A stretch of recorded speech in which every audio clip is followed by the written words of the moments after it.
Welcome to Burlap Teachers. Enjoy the video. In this video, I will explain how to open Ghost Mode in WhatsApp. This guide will help you manage your privacy settings to appear offline, hide read receipts, and view status updates anonymously. We'll cover 3 key areas, ensuring you have full control over your visibility. By following these simple steps, you can enjoy a more private messaging experience, allowing you to interact on your own terms without constant visibility to others. Let's dive in and explore these powerful privacy tools.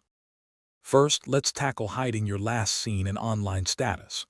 Open WhatsApp, tap on Settings, then Privacy. Here, you'll find the last seen in online option. You can choose from Everyone, My Contacts Except, or Nobody for both your last seen and online presence.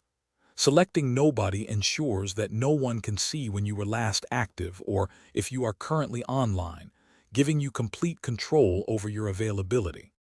Next, we'll cover how to disable read receipts, those blue check marks that indicate you've read a message. From the privacy settings, simply scroll down and locate the read receipts toggle. Tap it to turn it off.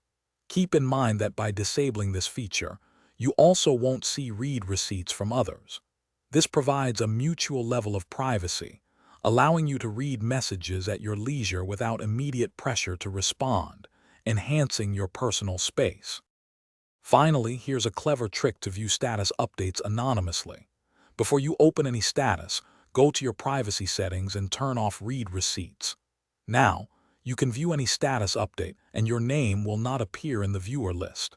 Remember, you must keep read receipts off for at least 24 hours after viewing the status for this to work effectively. After this period, you can re-enable them if you wish, maintaining your anonymity. Thanks for watching. Consider subscribing if this video helped you.